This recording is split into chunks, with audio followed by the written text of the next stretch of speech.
The universe of Adventure Time stretches far beyond the rolling hills of Ooh, beyond Princess Bubblegum's lab and the Ice King's icy tower, beyond Marceline's cave, and even beyond the Earth itself. There is a place not bound by gravity or weather or time. A place with no front door or back exit. A place that exists only because someone is dreaming. This is the Time Room. And inside it dwells a being made of wishful thinking, the eternal napper, the playful god, the friendliest, omnipotent entity you'll ever meet. His name is Prismo. Now, let's lie back for a moment. Close your eyes. And imagine yourself floating through the starless space between dimensions, soft, weightless, cradled in silence. A sudden warmth begins to pulse in the dark. Not hot, not cold, just comforting. A blush of orange, a ripple of soundless laughter. You've just entered the Time Room. It doesn't look like much at first.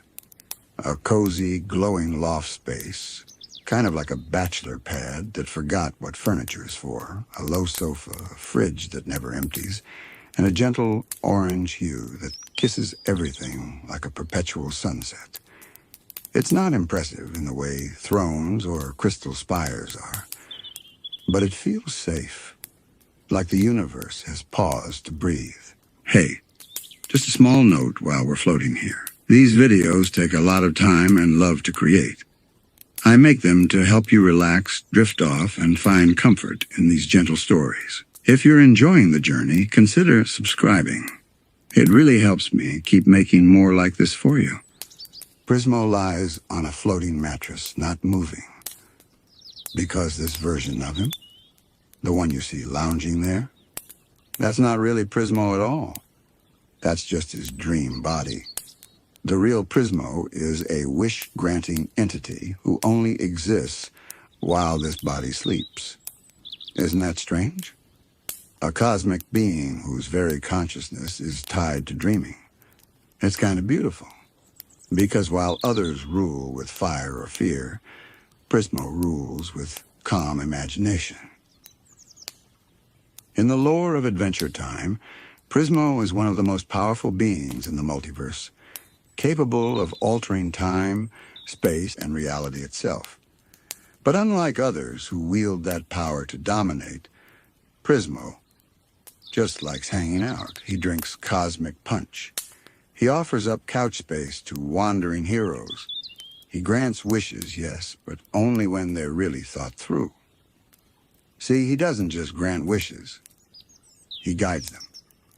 Because as he knows better than anyone, a wish poorly made can become a curse. Let's think about that for a moment. What would you wish for if Prismo asked? Would it be something small, like a snack? Or something enormous, like a different life, a second chance, a path unwalked? Would you wish to fix something you broke? To relive a perfect day? To become someone else entirely? The thing is, Prismo has seen it all. He's granted countless wishes across countless timelines, and he's seen how even the purest hopes can ripple into cosmic chaos if not handled gently. So he makes you think. He nudges you toward clarity. Sometimes he even makes you wait, because in his time room there's no rush, no ticking clock. It's always just now. And maybe that's the real magic. Finn and Jake first meet Prismo when trying to retrieve an ancient wish crystal.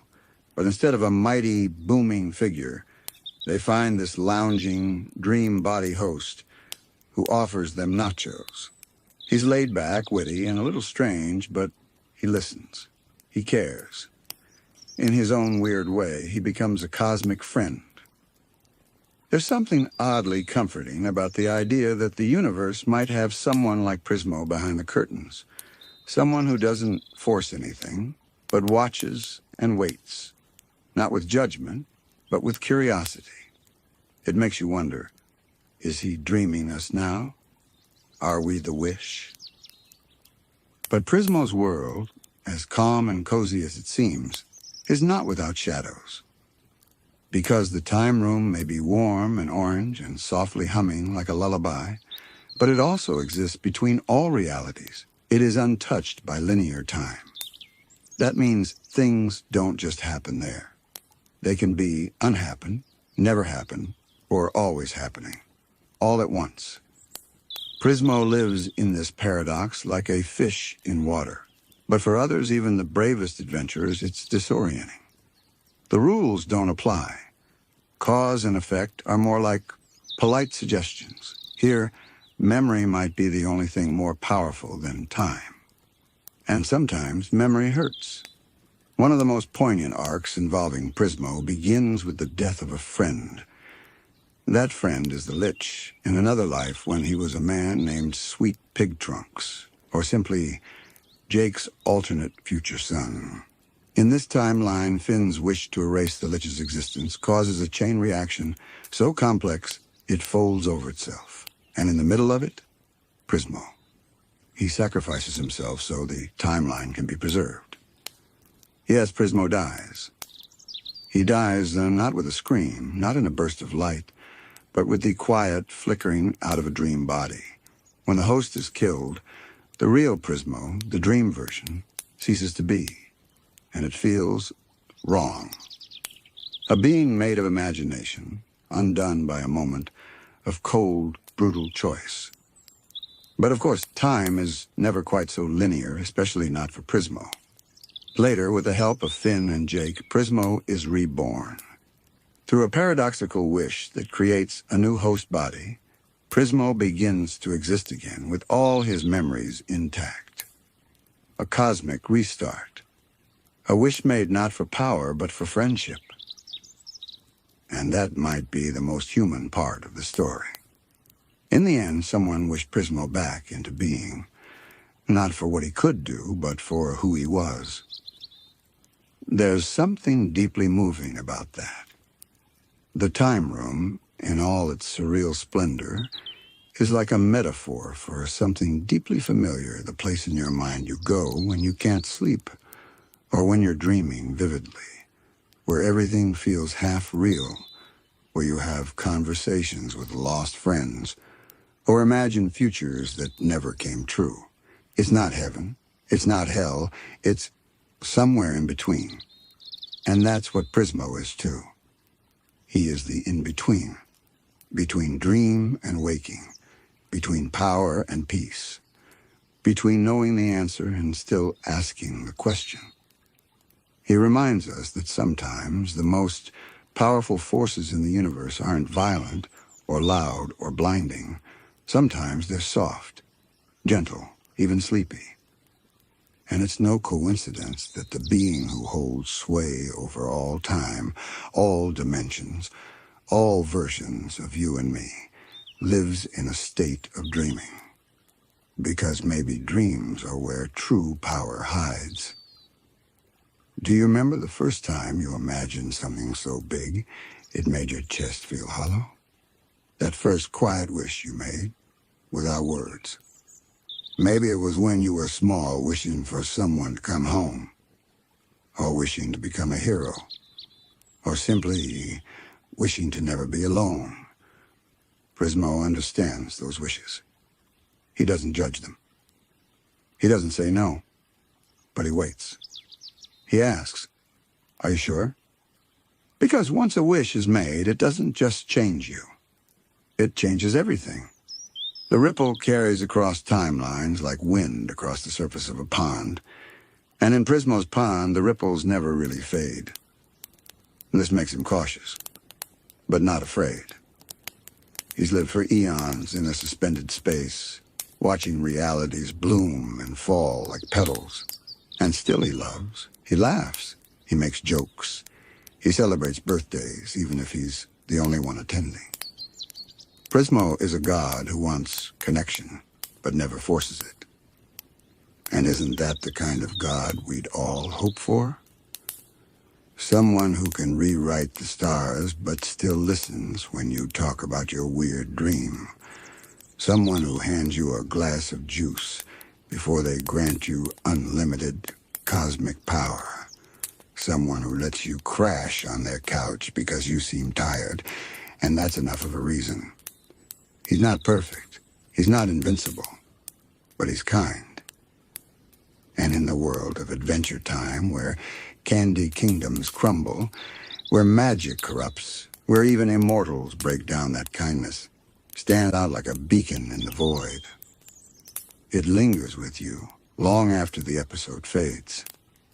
That warm orange glow, that voice like sunshine through fog, that feeling of being understood without needing to explain yourself. Maybe you visited the time room in a way. Maybe not in waking life, but in the space behind your eyes, just before you drift off. That hazy border between thought and slumber, where everything is possible, but nothing is urgent. That's where Prismo lives, and he's glad to see you. Some say the time room has no floor, no walls, no ceiling, just an illusion of architecture, stitched together by Prismo's desire to feel grounded. He could exist in pure light, in equations, in ancient rhythms, echoing across galaxies. But instead he chooses a couch, a kitchen, a sleepy, lived-in space. Because even gods crave comfort. It's almost poetic, isn't it? That the most powerful being in the multiverse chooses to live inside a nap. A being whose existence depends not on fire or fury, but on rest. It tells us something quiet but important about the value of stillness. Prismo is the universe's gentle reminder that sometimes the greatest shifts happen when we slow down, when we pause, when we dream. And dreams, after all, are where stories begin. That's what Finn and Jake discover again and again every time they return to the time room. No matter what chaos is unfolding outside, whether it's apocalyptic mushroom wars, or the rise of Galb, or the fracturing of timelines, the time room remains constant. A lighthouse in the fog, a space outside of space. And yet, it's not immune to loneliness.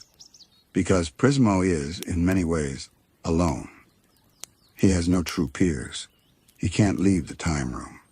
He experiences eternity without aging, without change, without consequence. The multiverse is his only window, and from it, he watches. He watches people fall in love. He watches kingdoms rise. He watches mortals make wishes they shouldn't, and others too afraid to make them at all. And still, he keeps smiling. Still, he waits by the cosmic phone. Still, he sets out snacks for visitors on the off chance they might stop by. It's kind of heartbreaking. And kind of beautiful, too. There's one episode, tucked in the folds of the Adventure Time story, where Prismo gets a bit more personal.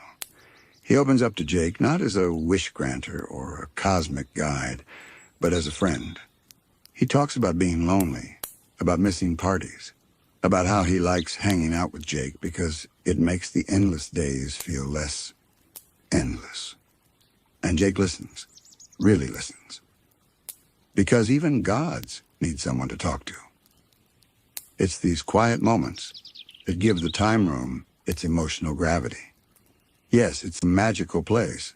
Yes, it's surreal and non-linear and filled with impossible light.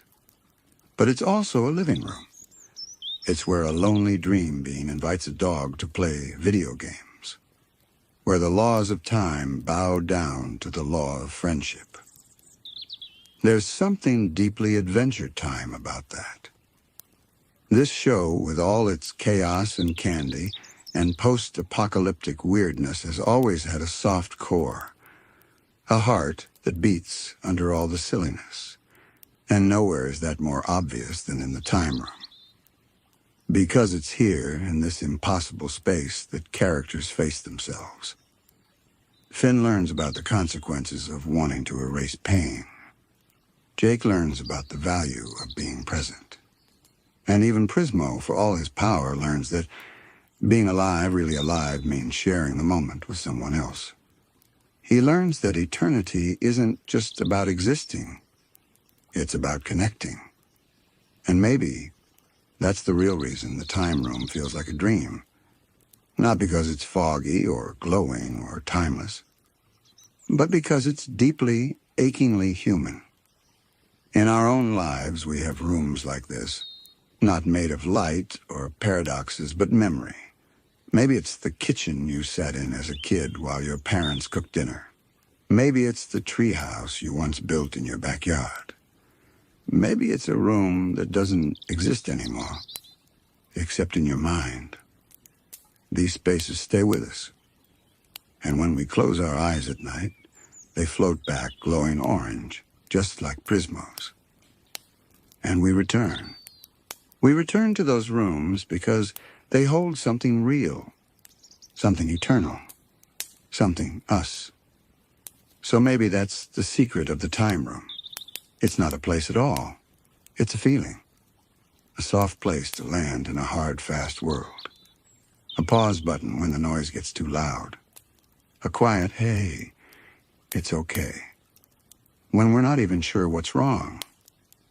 And maybe, just maybe, if we're lucky, Prismo's out there too, dreaming us into being, waiting with open arms, and an extra glass of juice just in case.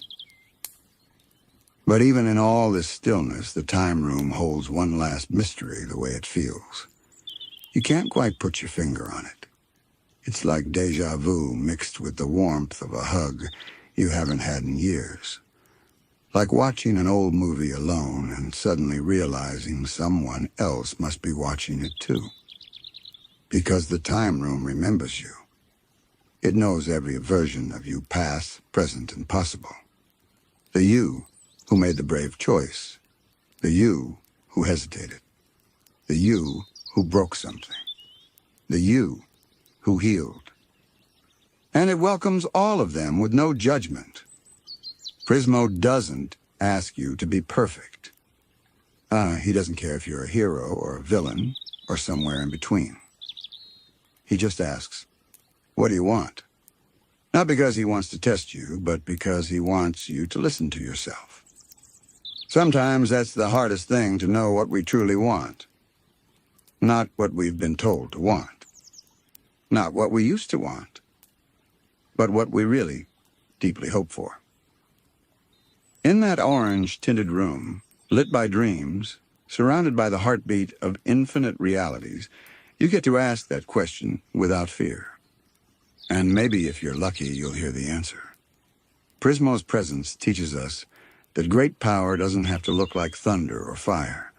Sometimes it looks like someone leaning back on a cushion, barefoot, offering you a soda and a moment to breathe. He is the calm between storms, the moment before the wish. And when the episode ends, when Finn and Jake leave the time room and the glow fades from your screen, a part of that feeling lingers, that dreamlike stillness, a comforting, surreal space between one heartbeat and the next. And you might find yourself thinking about your own wish. Not a dramatic one, not a world-changing one, but maybe just a quiet one. Maybe you'll wish for rest, maybe for peace, maybe for someone to understand you without asking you to explain. And somewhere beyond the dimensions, beyond the rules of physics, and the tick of clocks, Prismo might hear it. He might smile.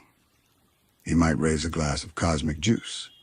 And without saying a word, he might let you know your wish is safe here, in this soft orange room, where time doesn't matter, where dreams walk around and crack jokes, where even gods get lonely and still choose kindness. This is the time room. And for tonight, you've been welcome in it. If the time room is a dream soft, suspended, surreal, then the Citadel is a nightmare dressed in glass. Floating on the edge of space and consequence, the Citadel isn't just a prison. It's a judgment.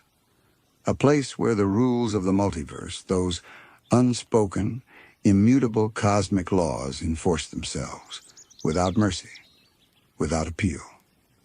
You don't go to the Citadel. You are sentenced there. Only the most dangerous reality-warping beings are imprisoned in its icy orbit. Not the kinds of criminals who steal things, but the ones who break the world by existing. Time tampers, universe corruptors, people who ask questions, too big, too loud, too often. It's not chaos that lands you in the Citadel, it's defiance. And that makes the silence inside its walls all the more haunting. Because the Citadel isn't noisy. It doesn't rattle or scream. It hums coldly, clinically, like a machine that never needed love. The prison cells aren't locked with keys, but with dimensional anchors ensuring no prisoner can escape, even with godlike power. And floating among these forgotten criminals, barely blinking in their stasis tubes, are stories we'll never fully know, stories too dangerous to tell. What crime did they commit? Who did they defy? What truth were they punished for trying to reveal? Adventure Time never gives us all the answers. That's part of its magic. The show trusts your imagination to fill in the gaps. But in the Citadel, every quiet shape in a prison pod feels like a whisper of a history too large to contain. Some may have tried to save their worlds. Others may have tried to destroy them. Some might have done both. But one prisoner, above all, changed the course of Finn's destiny forever. Martin Mertens, Finn's father. Trapped inside the Citadel not as a misunderstood hero, but as a con man. And that's the first twist. Because when Finn finally reaches the Citadel, he's not met with a wise old sage or a long-lost protector. He's met with a man who's selfish, slippery, distant. A man who doesn't want to be rescued because he never believed he was worth the saving. That moment breaks something inside Finn. You can feel it in the quiet. The way the colors dull around him. The way his voice falters. After all the quests, after all the pain and hope and searching, his father is just a guy. A disappointing one. And in a way, that's more tragic than if Martin had died long ago. Because it reveals a theme that runs deep through the Citadel's icy corridors. Not every answer brings healing. Some answers hurt more than the questions ever did. But there's more than personal heartbreak locked within the Citadel. There's a cosmic fracture. Because just as Finn is confronting the weight of unmet expectations, something older, darker, and colder stirs within the prison walls. The Lich. He arrives not as a conqueror, but as a patient infection. His presence begins to rot the Citadel from within, melting dimensional anchors, distorting the space-time lattice, corrupting even the uncorruptible. Because the Citadel, for all its power, is still a construct. And the Lich? The Lich is entropy made flesh. He doesn't need to fight. He just needs to be. And the prison crumbles. But here's the terrifying poetry of it all. The Citadel doesn't fall with screams. It quietly collapses. A structure too proud to admit it's dying, too rigid to adapt, too sure of its purpose to question its own flaws. In that way, the Citadel is more than a place, it's a symbol of order gone stale, of justice turned blind, of punishment without redemption. The beings locked inside, forgotten. The stories that brought them here, erased. The rules that built this place, crumbling under the weight of cosmic rot. And yet, from the ruin, a new question arises, one Finn has never asked until now. What happens when justice forgets mercy? Because the Citadel doesn't offer second chances. There are no trials, no growth, just suspension. Eternal, empty. It's a haunting contrast to the time room where wishes bloom like flowers and futures can be rewritten. Here, futures are erased. Time is not malleable, it's frozen, unforgiving. And in the middle of it all is Finn, a boy still trying to figure out who he is, staring down the hollowness of institutions and the absence of paternal love, wondering which hurts worse, the truth or the hope that preceded it. As the Citadel groans under the pressure of its unraveling, you can almost feel the laws of reality flickering. The once impenetrable glass fractures like ice under a warm hand. Structures buckle, time skips, and gravity swirls with an almost poetic indifference. This is not just a prison breaking, it's a system shattering. And amidst the chaos, Finn is no longer a child. Because it's here in the crumbling ruins of what was supposed to be absolute order that Finn faces something bigger than villains, bigger than war. He faces the reality that the world doesn't owe him neat endings. That not all stories arc gracefully. That sometimes you chase a truth your whole life, and it doesn't want you back. Martin doesn't offer apologies. He doesn't explain. He runs. And as Finn watches his father float away, slipping through the cracks of the collapsing Citadel, like he was never really there, something inside him changes silently, but forever. This isn't the explosive pain of loss. It's the slow, hollow ache of disappointment. It's realizing the person you longed for was never looking for you, see. But the Citadel, with all its shadows and silences, doesn't let Finn grieve in peace. Because while Martin escapes, something else slips through the breach. The Lich, stripped of his power, reborn in a form we never expected. A baby.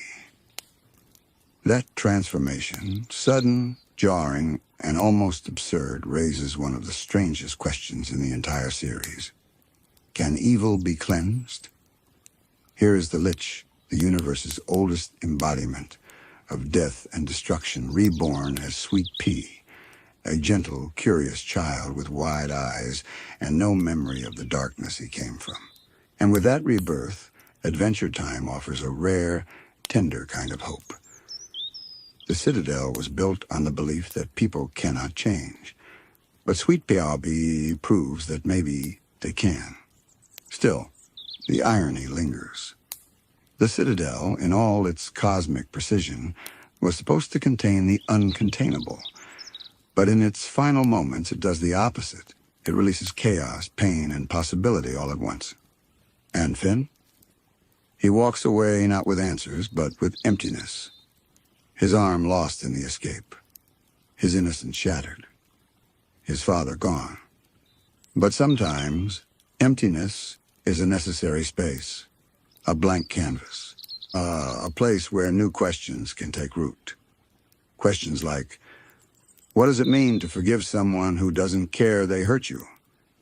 Can a person be defined by their worst moment or their best one?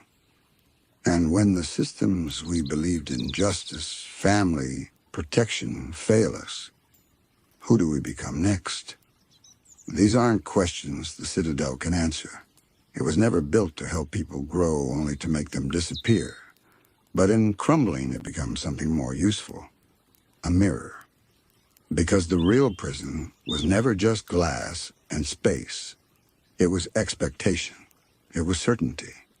It was the idea that justice is simple, that love is deserved, that villains wear obvious masks. The Citadel, in its fall, reminds us that the universe isn't black and white. It's complicated, messy, sometimes cruel. But in that chaos, there's also room for redemption, for transformation, for stories to bend toward something unexpected. And that's where we find Sweet Pea, the soft echo of a monster reborn. To anyone else, he's just a baby, innocent, giggling, easily scared by loud noises. But to those who remember the Lich, who felt his voice rumble through the bones of Ooh, there's something haunting about those wide green eyes, something too calm, too watchful, as if the void is sleeping inside him, waiting to remember itself. And yet, he is loved. Adopted by tree trunks and Mr. Pig, Sweet Pea is not feared. He is nurtured, held, sung to. They don't see the shadow he came from. They see only the boy he might become. And perhaps that's the greatest defiance of all. To love what should not be lovable. The Citadel was a monument to punishment, to the idea that some beings are beyond hope. But Sweet Pea is a quiet protest against that belief. He doesn't ask to be good. He just is. In every small laugh, in every frightened whimper, in every dream that doesn't end in fire, he is a second chance incarnate. And still, the question lingers, like a cold breeze from the Citadel's ruins. Can darkness ever truly disappear, or does it just hide better? We watch Sweet Pea grow, and the tension never fully leaves. There are moments, quiet, blink and you miss it moments, when the Lich peeks through, a flicker of green flame, a shadow that doesn't belong, but they pass like old memories fading in sunlight. Adventure Time never gives us a clear answer. Because maybe there isn't one. Maybe the point isn't to know whether Sweet Pea will remain innocent or turn dark again. Maybe the point is to choose to raise him with hope, knowing the risk, to believe in love, even when fear is easier. In that way, the Citadel's legacy doesn't end in ruin. It ends in a choice.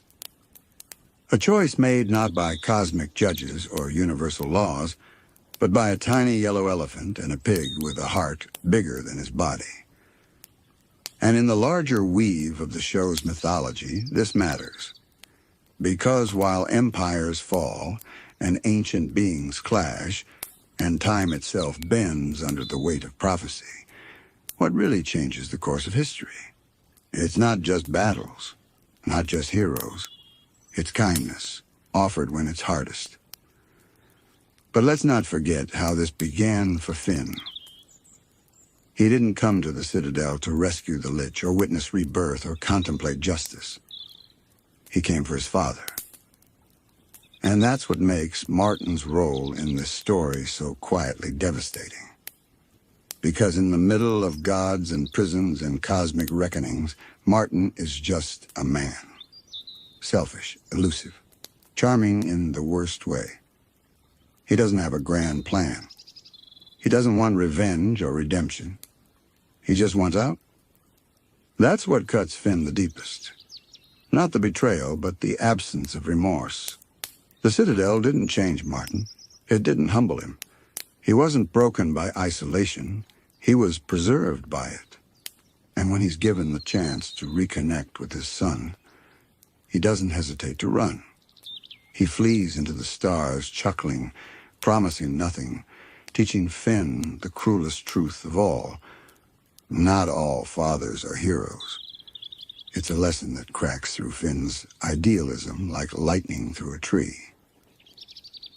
And in its aftermath, we watch him grieve not just the man, but the idea of the man.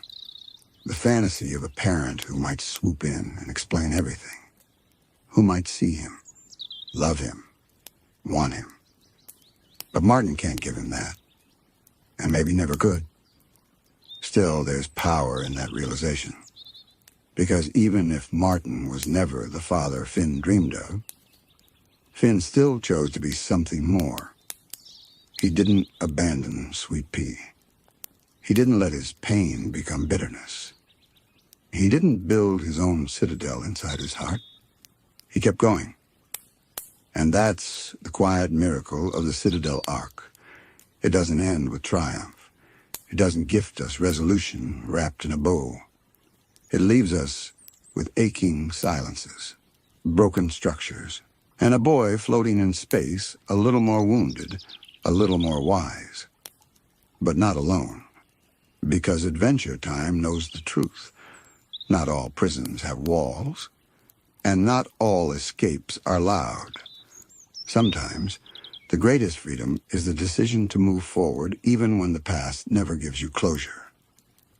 The Citadel, now shattered and drifting, doesn't linger in the narrative the way other mythic places do. It doesn't get a swan song or a final montage. It simply, falls behind. Its pieces scatter into the abyss, and that's exactly the kind of ending it deserves. Because it was never a place of healing. It was a place that refused to change.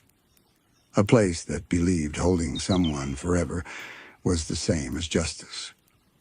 But Finn walks away, arm missing, heart bruised.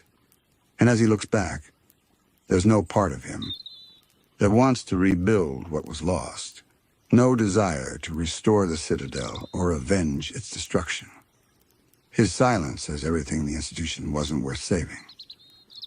And still, the consequences of its fall ripple out like gravity in a vacuum. Sweet Pea's existence alone is a thread that could one day reshape the cosmos. The Lich, though transformed, is not destroyed. And Martin's escape. It sets into motion an entirely different trajectory for Finn, one filled with more complicated human pain than any monster he's faced before. Because monsters are easy, you fight them. You win or lose. But fathers, they linger. They haunt. They become mirrors you can't help but check when you're unsure who you are. Martin may have run away, but he leaves a stain on the story that doesn't fade easily. In fact, everything about the Citadel bleeds into the story's greater theme of what we inherit from the universe, from our parents, from the systems we never agreed to be part of. Finn inherits disappointment, yes, but he also inherits freedom. He is no longer bound by the myth of the perfect parent. He's no longer waiting for answers that will make the pain go away. He's free to define himself without the ghost of Martin looming over him like a shadow on a sunny day. This freedom, though subtle, reshapes the arc of Finn's adolescence. He becomes more grounded, more reflective. He begins asking the harder questions, not just, what is right, but why do I want to be good? In this way, the Citadel is not the climax of his journey, it's the pivot point. It's where the boy searching for belonging begins to turn into the man building his own code. And all the while, the cosmic weight of what occurred there, the escaped criminals, the obliterated guardians, the exposed failure of an immortal institution, fades from public memory. No one in Ooh talks about the Citadel. There are no holidays, no statues. It's as if the universe is embarrassed by its own overreach. Because what does it mean when the place designed to contain evil births new life instead? What does it mean when the worst criminals vanish into space and no one comes looking for them? Perhaps that some things are better left unspoken. But we can't help but wonder who else was locked away in those crystalline chambers. What ancient crimes were so dangerous they had to be removed from time itself? We'll never know. And maybe that's intentional. Because part of Adventure Time's genius is in withholding, in trusting its audience to live with mystery, to carry unanswered questions like stones in our pockets, warming slowly over time. The Citadel is one of those stones, heavy, cold, unforgettable. It dares us to ask, what do we do with the things we can't fix? With the people who let us down? With the places that never gave us peace? The Citadel doesn't answer. It only echoes. But in those echoes, Finn finds his own voice. Quiet at first, but growing stronger. A voice that no longer chases fantasy, but accepts the messy, jagged edges of the real world. And that, perhaps, is the most heroic thing he's done. Not slay a monster, not rewrite time, but stand in the ruins of something broken and decide to build something better anyway. As Finn takes those first steps away from the Citadel's crumbled remains, his journey isn't just one of physical distance. It's a shift, a change in perception. A boy who once believed that heroes wear capes and villains are easily defined now stands on the edge of a new understanding. He begins to see the world not as a collection of places to conquer, but as a tapestry woven with the complex threads of love, failure, and the gray spaces in between.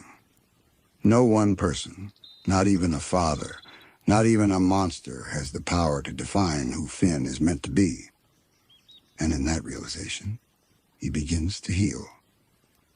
Sweet Pea's innocence, tree trunks, and Mr. Pig's quiet love for the child of destruction, and the slow, steady passage of time all act as gentle reminders of what's worth fighting for. It's not the titles or the victory songs, it's the connections we choose to build, despite the darkness that may linger in our past. So the Citadel, in its fall, gives Finn not only a deeper understanding of himself, but also a new mission: to face the messiness of the world with grace, to step away from the man he wished Martin could have been and embrace the man he needs to become. The Citadel doesn't claim victory over Finn. It doesn't defeat him. It frees him. And as the dust settles, and the shattered fragments of that once imposing place drift quietly into space, we're left with a story that doesn't offer answers, but questions profound.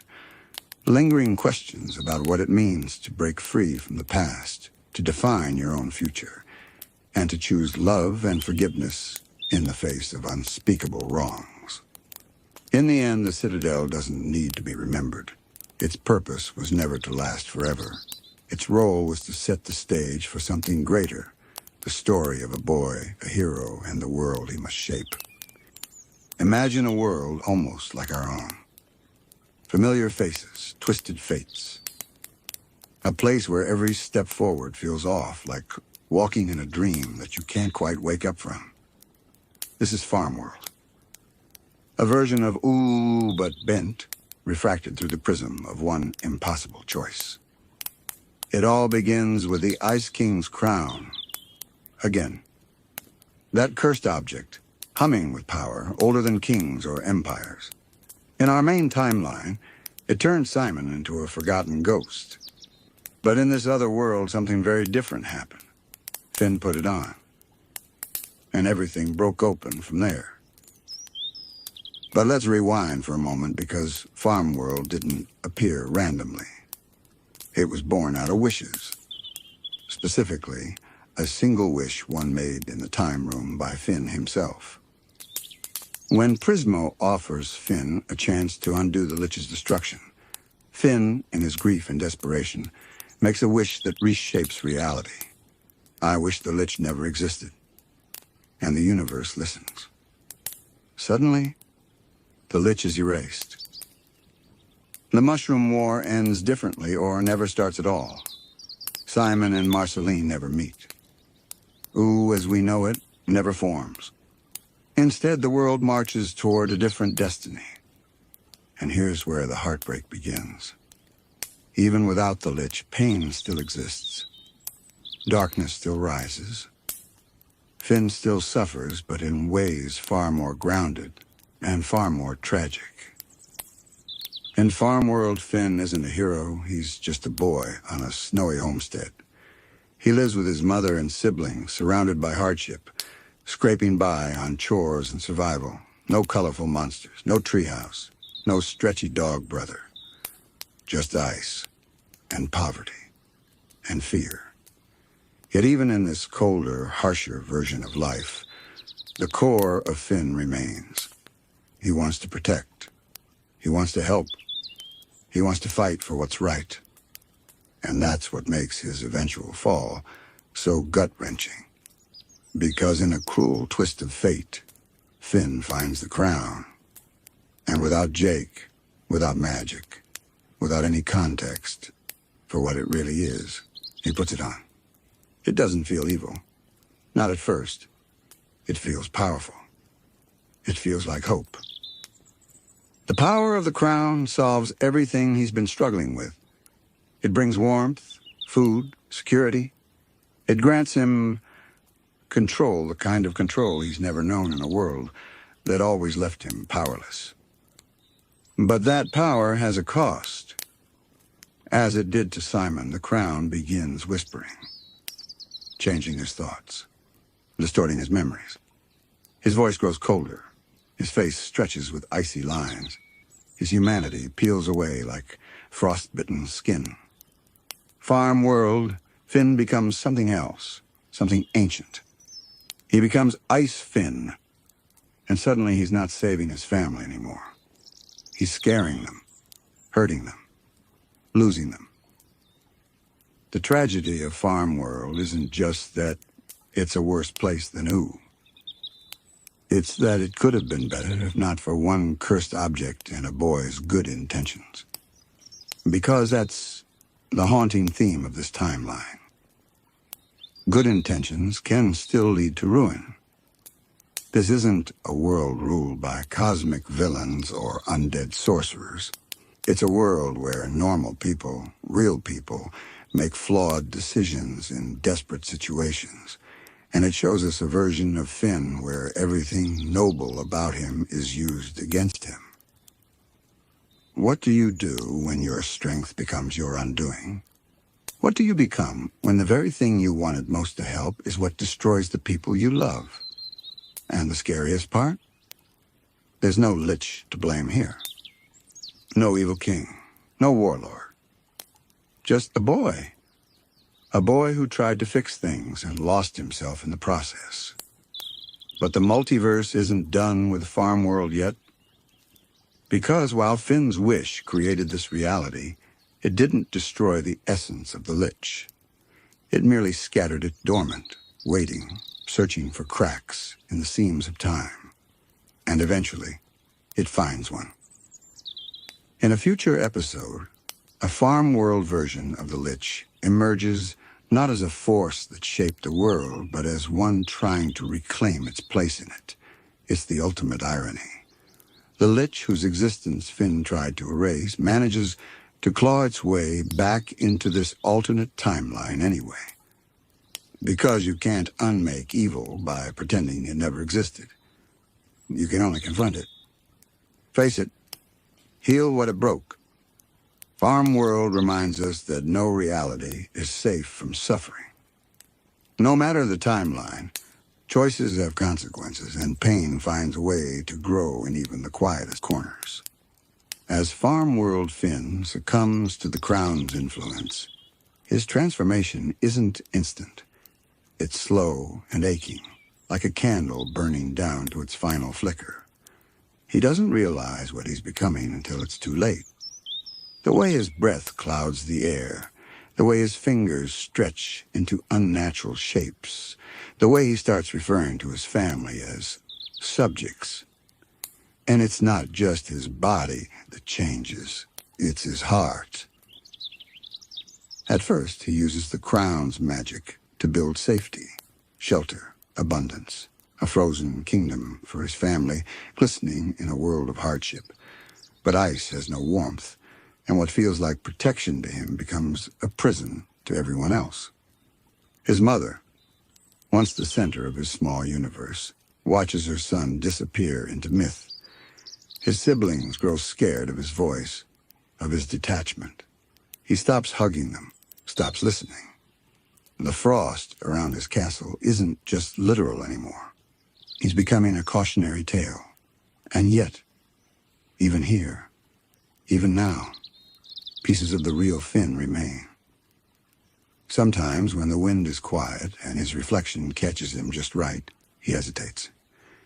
He sees the boy he used to be. He remembers the warmth, the chores, the laughter. But those moments don't last. The crown doesn't allow it. It rewrites the past until the pain feels like a dream, and the dream like a lie. This is where Farmworld becomes something darker than just an alternate reality. It becomes a warning. What is identity if you remove all context? If you strip away the friendships, the mentors, the little joys, and acts of love that shaped you, what's left? Would you still become yourself? In Farmworld, the answer seems to be no. Finn without Jake, without BMO, without adventure, without ooh. He becomes Ice Finn. And he's not the only casualty of this broken mirror universe. Because timelines, like memories, are fragile things. They crack under pressure. And when one breaks, others bleed into it. Cue normal Finn, our Finn, re-entering the picture alongside Jake after Prismo reopens the path to Farmworld. But this time things are worse. The Farmworld Lich, an echo born from that timeline's distortion, has gained a foothold. Unlike the Lich of the main universe, this one doesn't rise from the aftermath of a war. He emerges from silence, from absence, from the void left behind when evil was wished away but never understood. He is less loud, less theatrical, but far more terrifying. He whispers instead of roars. He manipulates the flow of the world quietly, drawing strength from the cracks in reality itself. He is the embodiment of the consequences we try to ignore, the rot under the floorboards. And in a world already fractured by misguided wishes, his return is cataclysmic. He seeks the Enchiridion once more, and aims to use it to access the multiverse. His plan? Simple, elegant, chilling. Use the broken rules of Farmworld to bypass the protections of the main timeline and infect reality at its source. And he almost succeeds. It takes the combined effort of Finn, Jake, and Prismo to repair the damage, to isolate Farmworld once again, trapping the Lich within its snowy purgatory. But here's the most haunting part. Farmworld still exists. It wasn't erased. It wasn't cleansed. It's still out there, frozen in a loop of grief and mutation, where Icefin lives on, half aware of what he's lost, half convinced he never lost anything at all. It's a splinter timeline, a pocket tragedy, a permanent scar on the fabric of the multiverse. And the knowledge of its existence weighs heavily on Finn. Because even though it isn't his world, it's a version of him, a reflection of what might have been. And once you've seen what you could become, it's hard to look away. This is the magic of the Farmworld arc. It isn't just an alternate universe for fun. It's a mirror held up to Finn, to us, asking, what defines you? Is it your choices, your relationships, your pain, or is it just luck? Because if one boy in one different world can fall so far, then maybe our own fallibility is closer than we think. Maybe the only thing keeping any of us from slipping into that cold, crown-bound spiral is the warmth we're willing to accept from others. As we drift further into the snowbound echoes of Farmworld, we start to realize that its story isn't just about tragedy. It's about echoes of potential, of fate, of the quiet chain reactions that unfold when one choice ripples through eternity. Because it's not just Finn who changes here. The world around him does too. Remember Marceline? Simon? PB? None of them exist here in the same way. They are threads missing from the weave, and without them, the fabric tears in strange places. Without Simon, the Ice Crown has no tragic bearer, no filtered sadness.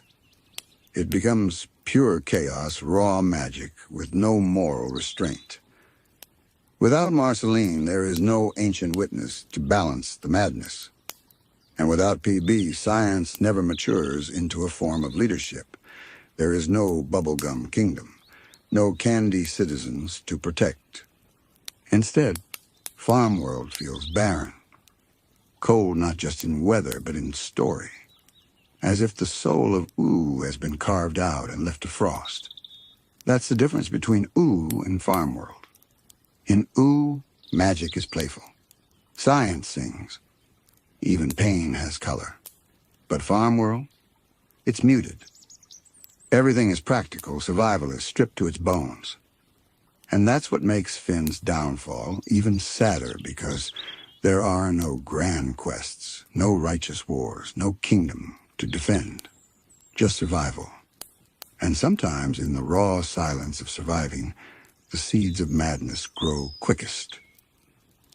There's also something quietly genius about how Adventure Time portrays Farmworld, not as an over-the-top what-if, but as a real place governed by its own cause and effect, its own griefs, its own myths.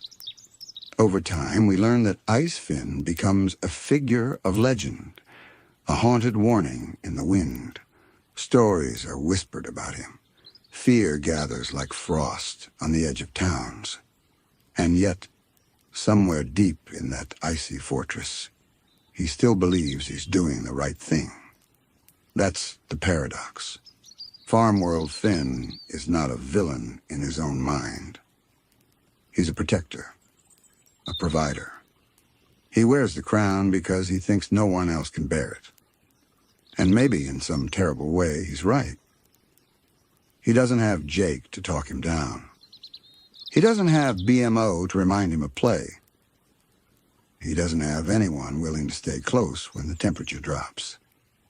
So the crown becomes his only companion. It fills the space that family once did. It becomes his identity, his memory, his purpose. But what is purpose without joy? That's the aching question at the heart of Farmworld. Because what we see in Ooh, what makes that world shine is that purpose isn't just about protection or order. It's about meaning, about beauty, about relationships. Finn, in the main timeline, fights for others because he loves them, because their laughter matters, because their weird, vibrant existence gives his actions weight. But Farmworld Finn fights alone. He defends cold walls. He answers to a crown that doesn't love him back. There's a loneliness to that, a poetic, hollow sadness that's hard to shake. And even though Prismo eventually helps seal this timeline away again, locking the crown, the Lich, and Icefin behind metaphysical walls, it doesn't feel like a win. It feels like a retreat, a necessary mercy. Farmworld becomes a snow globe floating in the multiverse. Not destroyed, not fixed, just paused, waiting. And we as viewers are left with the uneasy knowledge that time isn't linear, that choices don't always end where we want them to, that there are versions of ourselves out there in the theoretical who took one different step and became something else entirely. It's unsettling, but it's also kind of beautiful, because if a version of Finn could fall so far and still retain a shred of goodness, then maybe redemption is never out of reach. And maybe the human spirit lingers, even under layers of ice, fear, and forgotten names. Maybe, just maybe, there's still hope for Farmworld Finn. A chance that someday someone might reach him, might speak his name with warmth, might help him remember who he was before the snow fell. But what if, just for a moment, we entertain the idea that Farmworld's tragedy isn't the end?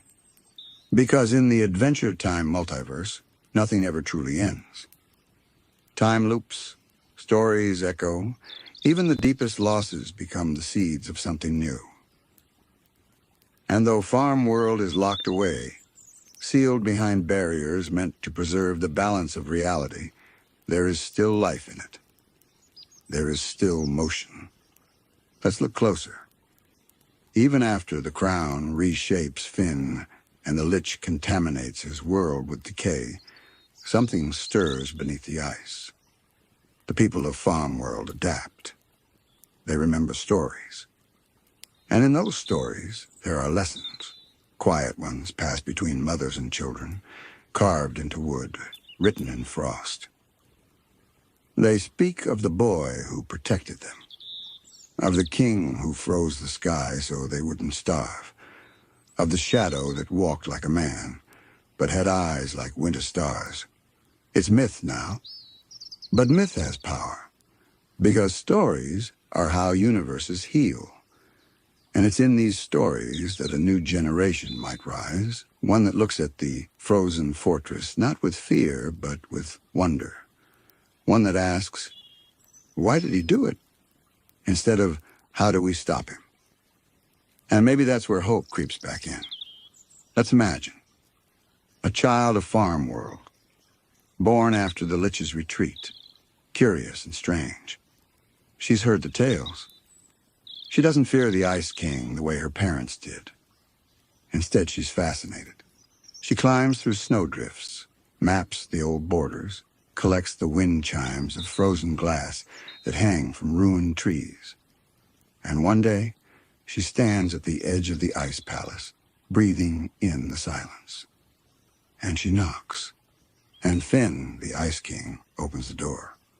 Not with joy, not even with recognition, but with the faintest sense that something is missing, something important.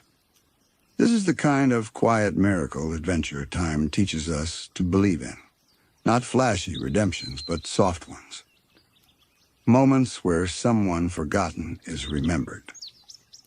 Where a conversation is the beginning of a thaw.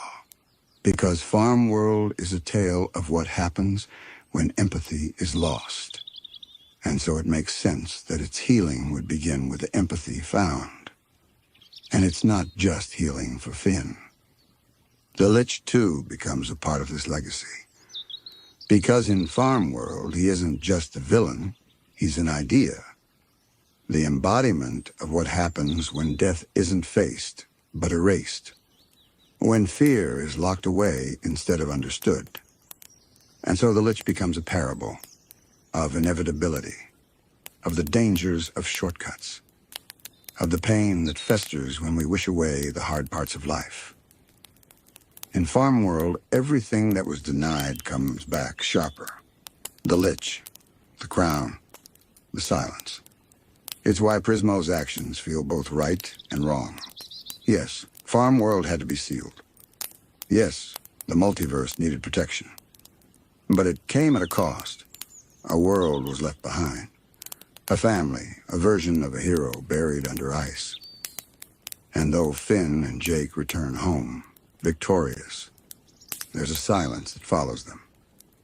A weight. Because now they know there are versions of themselves out there suffering. And they can't save them all.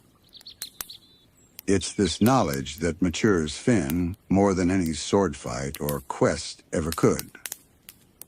He learns that heroism isn't about fixing everything. Sometimes it's about caring anyway, even when you can't. And maybe that's what keeps him grounded.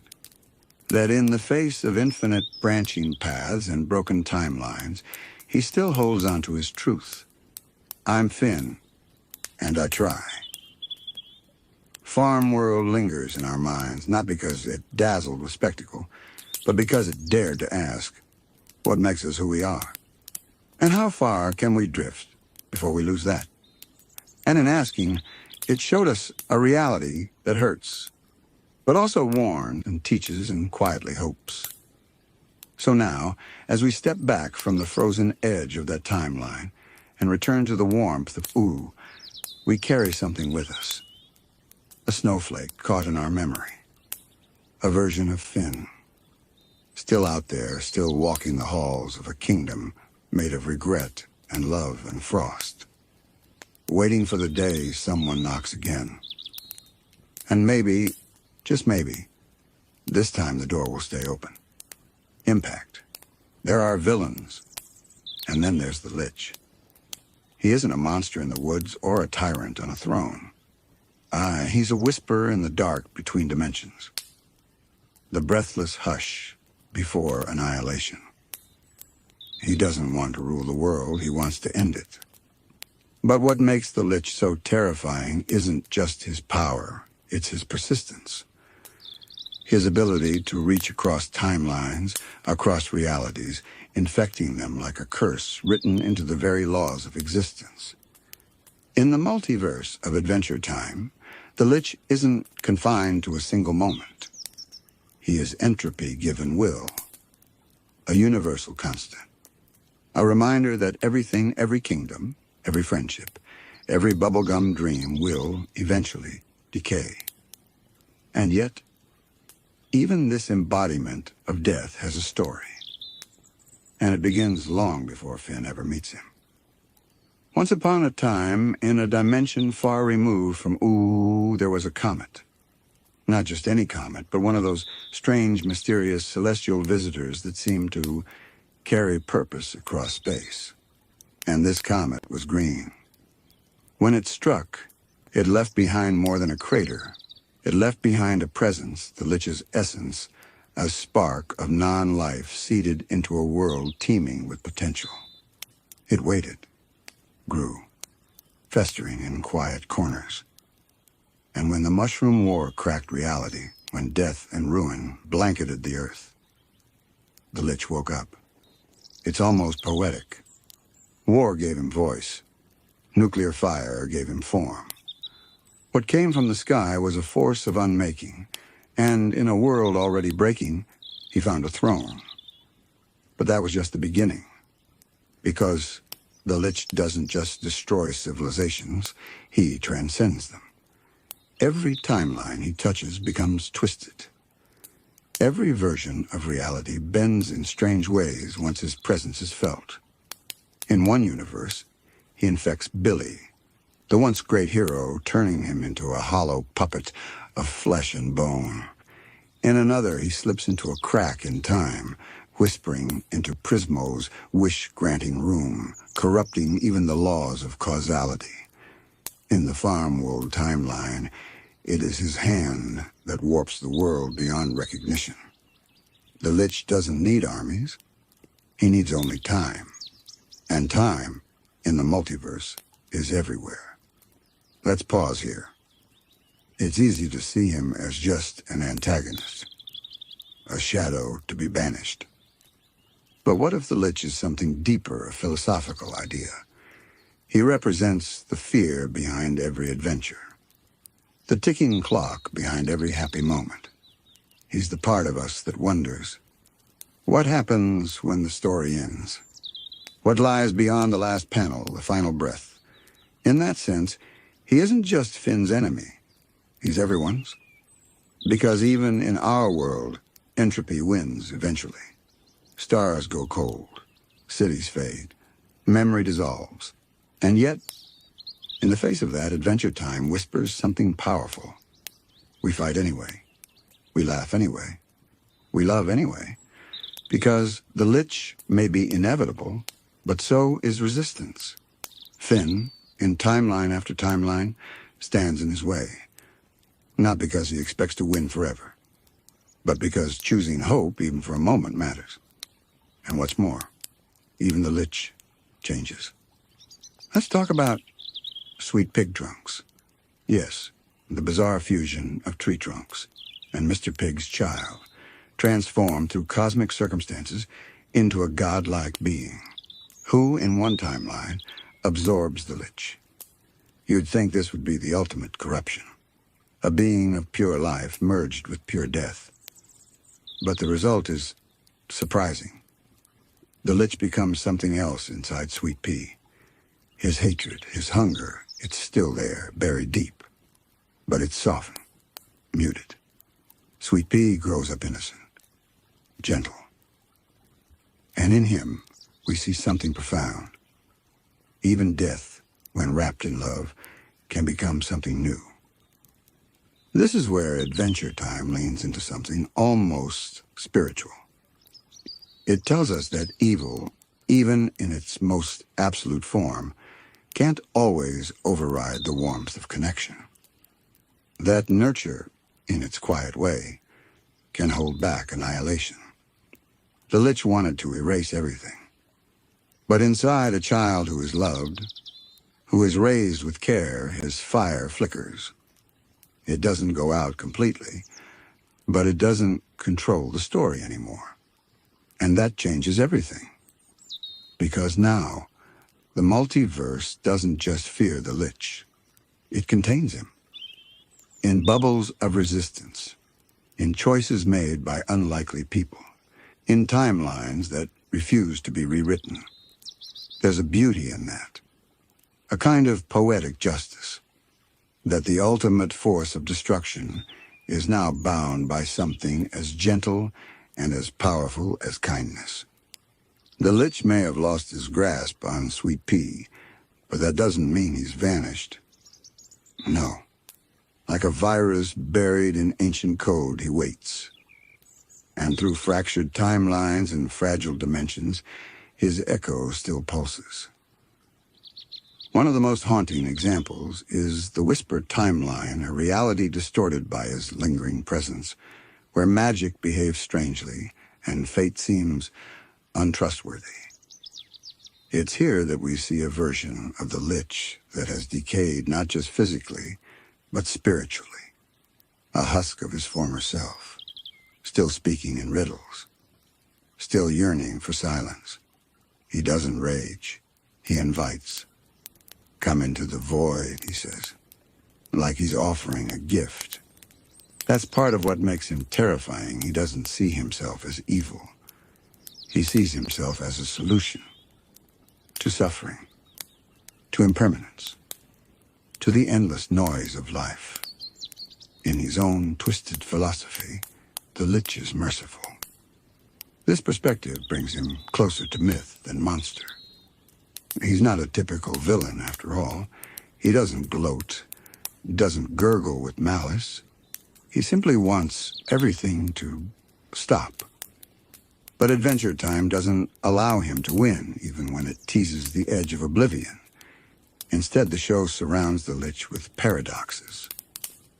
Love in places where there should be hate. Rebirth where there should be decay. Friendship in the face of doom. And perhaps nothing embodies this better than Prismo's relationship to the multiverse. As a wishmaster bound by the rules of space and time, Prismo represents order, balance, and flexibility. He is in many ways the Lich's opposite. But even Prismo isn't untouched. In the episode Crossover, we see what happens when Finn is forced to journey back into the Farmworld timeline, one sealed off long ago due to the Lich's corruption. Prismo facilitates the journey. He guides it cautiously, because even he knows, when the Lich touches a timeline, that infection lingers. And yet, this re-entry isn't just about defeating the Lich again. It's about recognizing the reverberations of evil, about how actions echo, how one wish, one moment of fear can ripple through countless realities. That's what makes the Lich so profound as a multiversal force. He is the stain you can't scrub out, the trauma that outlives its cause. But, and this is key, the multiverse doesn't collapse because of him. Why?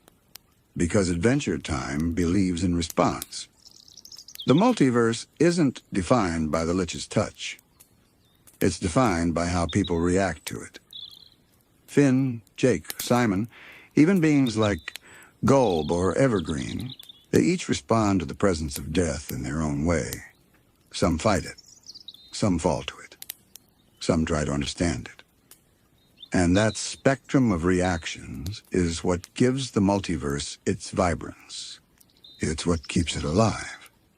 You see, the Lich wants uniformity, an empty canvas. But Adventure Time insists on chaos, color, story. And in the end, stories win. Because the Lich, even with all his power, can't tell a new tale. He can only erase the ones that already exist. That's his weakness. That's his cage. Every time Finn risks his life to protect someone, Every time Jake cracks a joke in the face of dread, every time someone builds a sandcastle on a broken beach, it's an act of defiance, a declaration.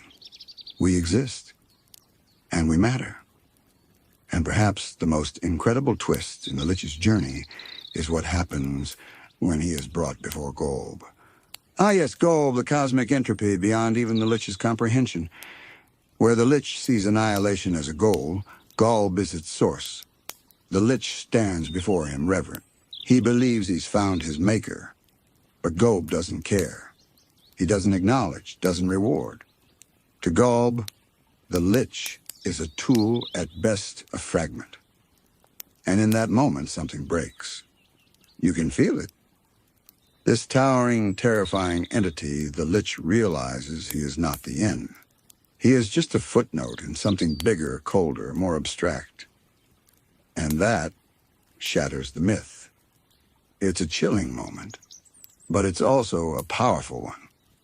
Because it reframes the Lich not as a god, but as a servant to forces beyond even his imagination. He is not in control. He never was. And if even the embodiment of death has limits, then maybe, just maybe, life has more strength than we give it credit for. When the Lich realizes he is not the supreme force he once imagined, when Golb doesn't even acknowledge his presence, it's like watching a shadow realize it's not the darkness itself. That moment, subtle and quiet, fractures the myth of his invincibility. It's not that the Lich is destroyed, it's that he's diminished. His identity, his purpose, was bound in his belief that he was the ultimate conclusion of every story. But Golb doesn't validate that belief. Golb simply is pure chaotic entropy, a force that exists without intent, without reason, without the kind of cold ambition the Lich carried like a banner. And in that silence between them, we glimpse something chilling. Not rage, not fear, but irrelevance. That's the tragedy of the Lich, and maybe his punishment, too, to continue existing in a universe that no longer fears him the way it once did. He's a ghost of an older age, a whisper from a world already rewritten. And while the Lich lingers always at the edges, always watching, his legacy is slowly being overwritten, timeline by timeline. We can see this in the most unexpected places. Take the episode where we encounter Sweet Pea once again. He's just a kid, smiling, gentle, unsure of who he is. But inside him, the Lich still stirs. We catch glimpses in his dreams, in the green flicker of his eyes, and yet, Sweet Pea chooses good. Not because he's told to, but because he's raised in a world that nurtures kindness. He befriends others, he protects, he stands up to fear. There's a striking line in that episode when Sweet Pea is told by a terrifying dream version of the Lich that he is meant for destruction. His reply? No, I'm meant to protect my friends.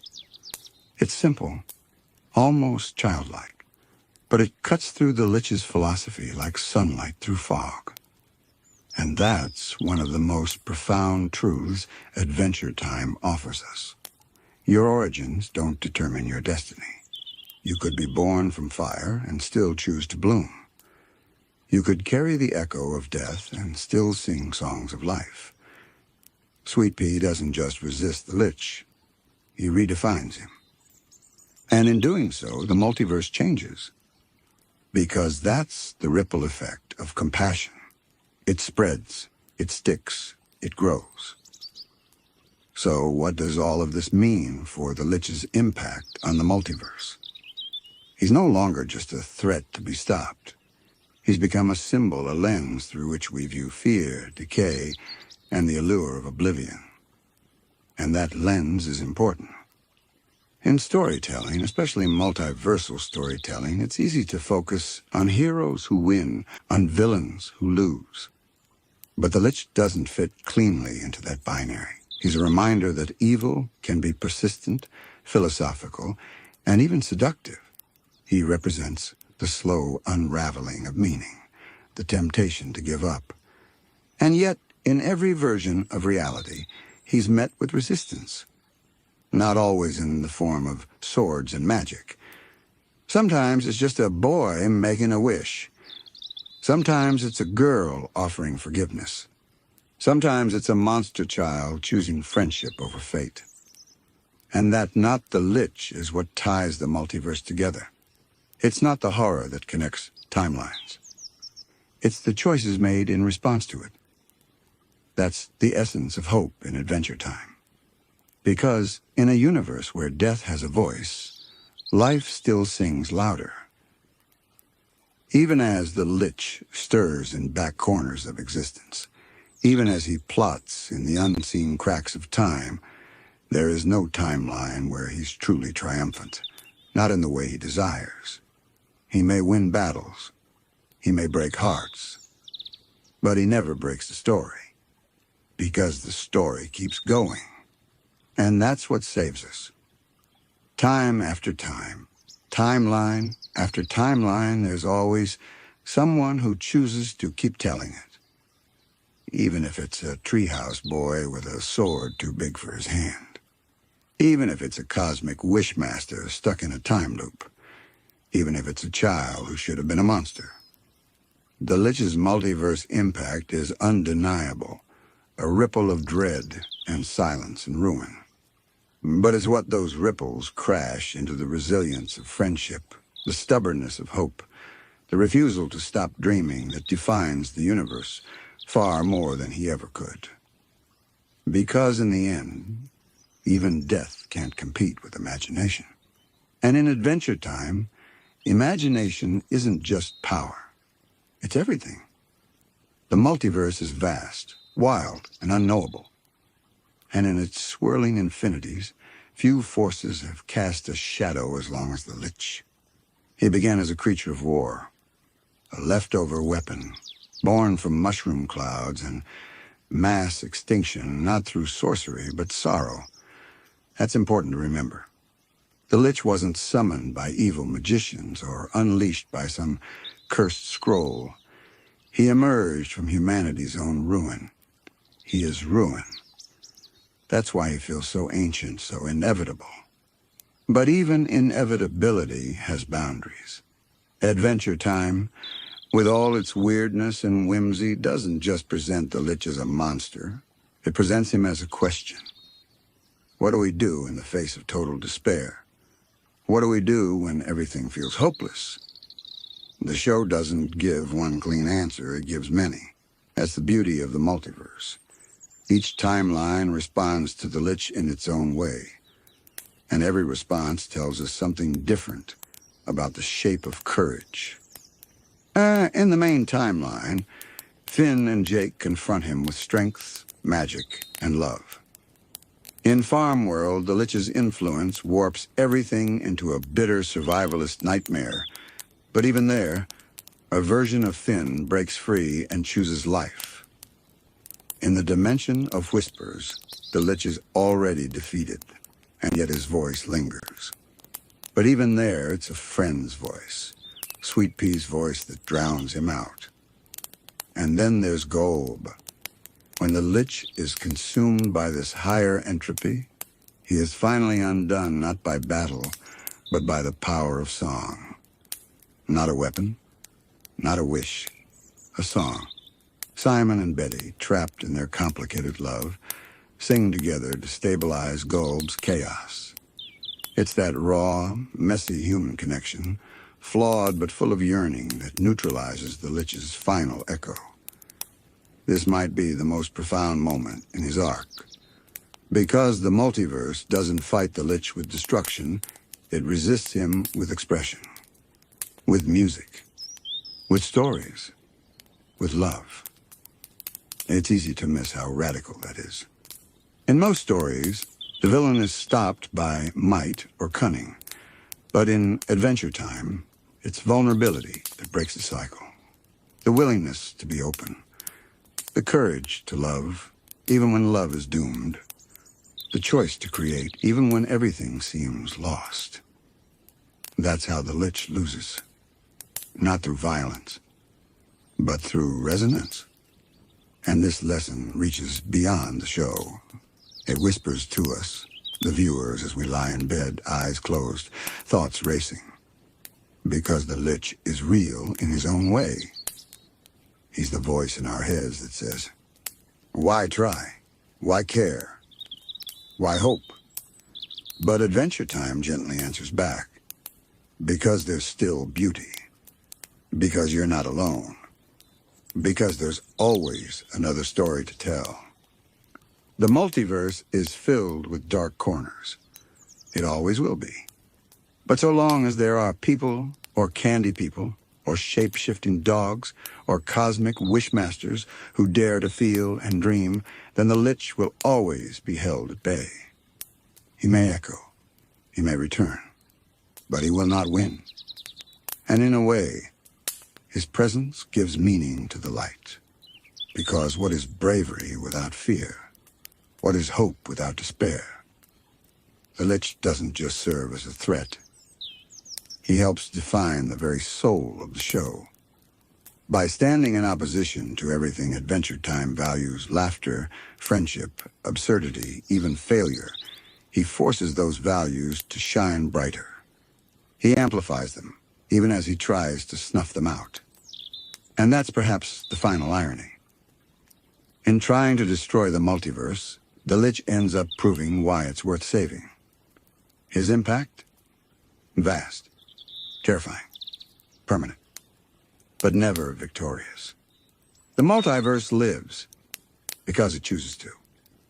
And even in timelines where everything goes wrong, even when the sky turns black and the oceans boil, there's always a flicker, a remnant, a dreamer. And as long as there's one timeline where someone dares to resist, the Lich will never be more than a shadow. Just a whisper. Just silence. And in the infinite, ever-growing story of the multiverse, silence is never the end. There are places in the multiverse that don't obey rules. Not the rules of physics. Not the rules of logic. Not even the rules of narrative. These are spaces that don't care who you are or what you want, only what you fear. And one of the most infamous of these places is the Nightosphere. At first glance, it's just a realm of chaos and torment. Lava rivers, screaming mountains, winged monstrosities, and skies that flash with colors no human eye should see. But that's just the surface. The Nightosphere is more than a hell dimension. It's a mirror, a funhouse reflection of our inner turmoil, turned up to 11 and coated in infernal slime. And yet, someone rules this madness with terrifying grace. Hunson Abadir, the Lord of Evil, Marceline's father. He floats above his domain with a crooked smile and an appetite that literally devours souls. But what makes Hunson so compelling isn't just his power, it's his personality. He's a bureaucrat of the damned filing evil, like it's just another day at the office. And that's what makes the Nightosphere feel alive. Not just a dungeon, not just a danger. A culture, a system, a realm with its own twisted rhythm. When Finn and Jake first stumble into this plane, it's by accident, as many of their best and worst adventures are. Marceline's dad is visiting, and one misplaced amulet later, Finn finds himself not just trapped in the Nightosphere, but becoming the new Lord of Evil. His mind slowly warps, his form stretches. He turns cruel, then monstrous. And this is where the Nightosphere reveals its secret weapon. It doesn't fight you. It convinces you. Not with lies. With your own voice. It whispers that power feels good. That control is safer than chaos. That you can fix everything if you just stop caring. The Nightosphere doesn't need to destroy heroes. It just asks them to stop trying. But of course, if Finn resists, With help from Jake and Marceline, he claws his way back physically and emotionally. And in that moment, the Nightosphere becomes more than a backdrop. It becomes a test. And Finn, he passes.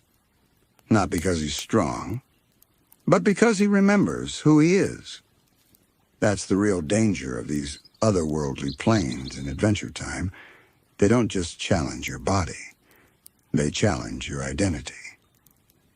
Because the multiverse isn't just a map of different worlds. It's a maze of cells. For every door Finn opens, he faces a different version of his own story, a different choice, a different possible ending. And the Nightosphere?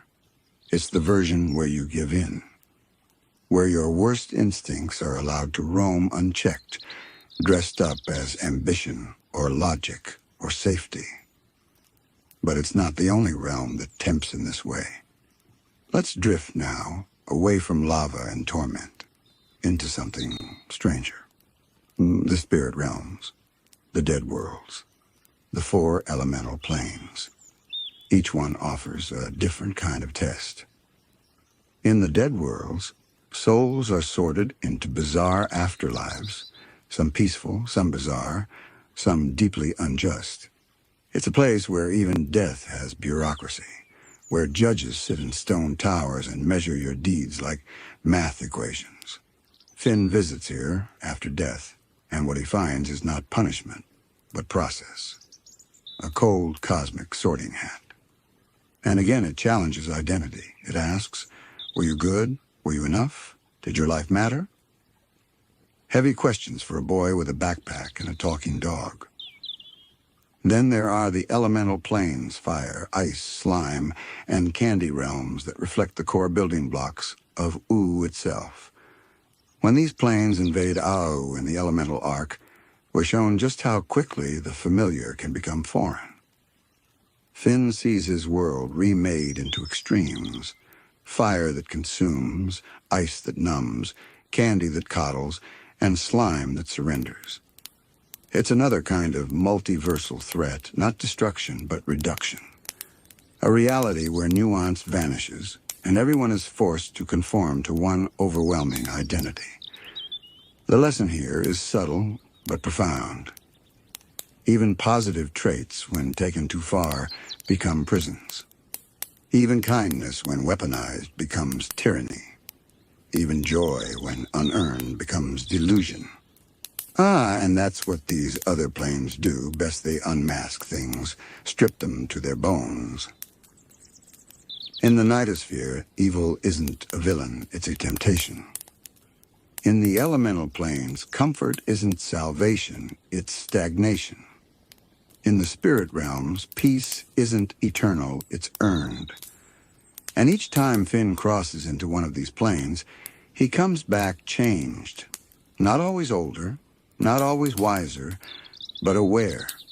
Aware that the universe is far bigger than he imagined. That morality isn't always mapped out.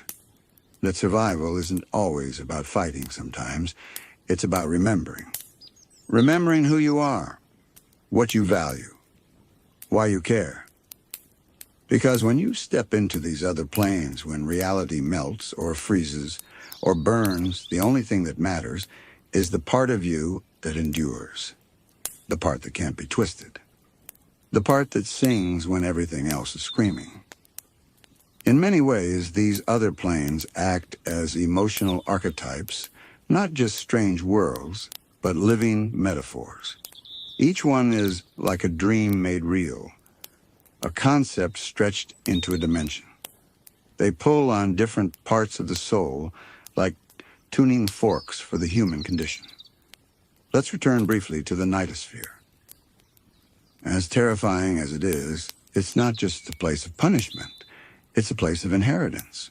For Marceline, it isn't just where her father reigns. It's part of who she is. Her demonic powers, her immortal bloodline, her complicated feelings toward Hunson. All of that is tangled up in the Nightosphere like roots under ancient stone.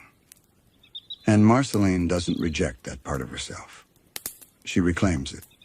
She sings over it, laughs through it, connects with it. She makes peace with the part of her that hurts.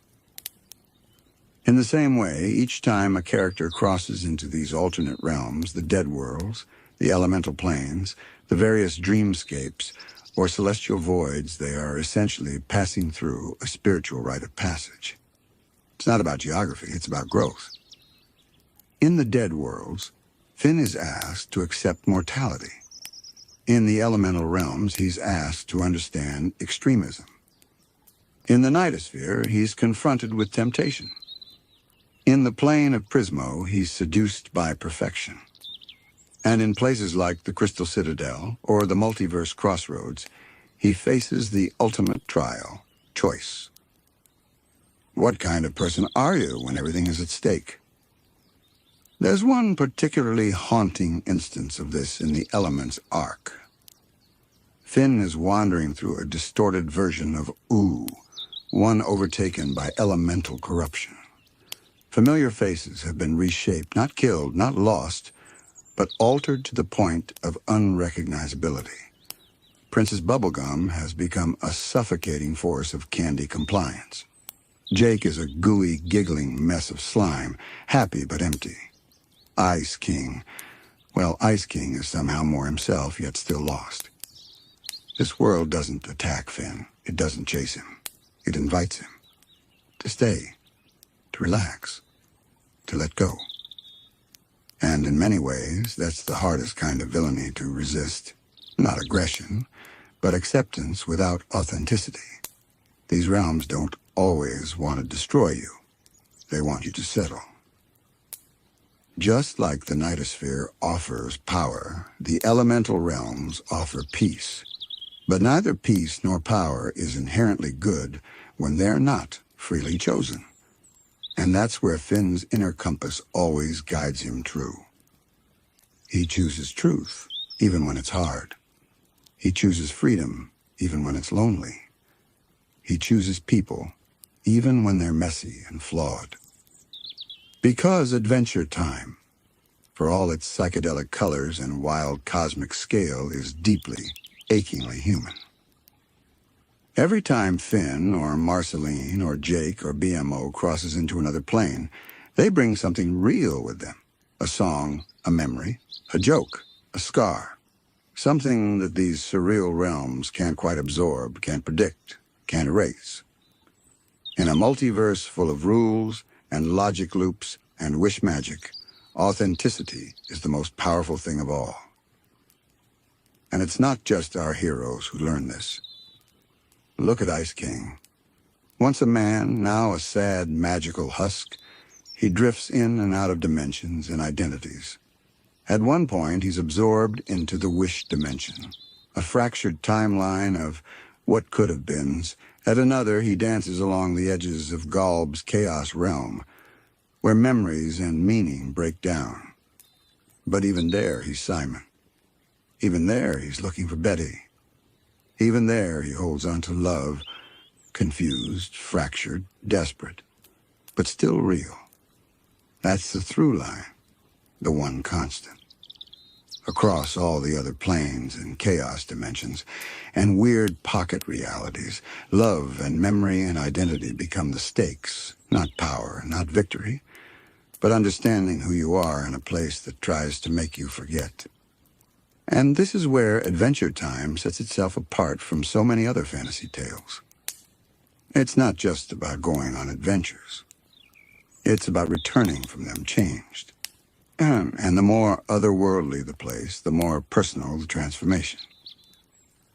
Whether it's Finn escaping the Nightosphere's corruption, or Simon clinging to his memories in Galb's void, or Bubblegum reclaiming her balance after becoming a candy elemental tyrant, these arcs aren't just cool story beats. They're reflections of what it means to heal, what it means to grow up and grow through. And sometimes it means going somewhere dark and learning how to carry your own light. As we float farther from the Nightosphere's shadow and deeper into the stranger folds of the multiverse, we come upon realms that don't just test morality or identity, they challenge the very fabric of understanding. Take the realm of Galb, for instance. Galb doesn't govern with order or temptation. Galb is pure chaos, the antithesis of structure. A being whose presence doesn't just warp reality, it devours it. Dimensions crumble in his wake. Logic dissolves. Time melts into screaming geometry. And yet, even Galb is not immune to the human touch. When Simon and Betty end up face-to-face with Galb, the stakes are beyond mortal comprehension. But it's not brute force that alters this encounter. It's love, it's memory. Betty, in a final act of compassion and desperation, merges with Galb to protect Simone, reshaping a force of incomprehensible entropy through the raw power of connection. It's poetic in its simplicity. The universe, untethered and collapsing, is held together not by magic or science or fists, but by a woman who loves. This theme ripples outward, from the Nightosphere's cruel seductions, to the elemental plane's imprisoning comfort, to Galb's annihilating chaos. The lesson is always the same. Humanity survives in fragments, a song remembered, a laugh shared, a name whispered across plains.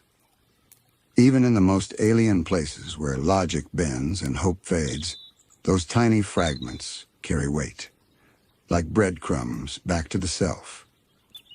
And that's why these other planes are so much more than narrative devices. They're metaphors for emotional truth. The dream realm, for instance, doesn't follow conventional physics. Characters float, dissolve, relive regrets. It's where Finn battles with alternate versions of himself, even experiencing a life as a butterfly or a comet.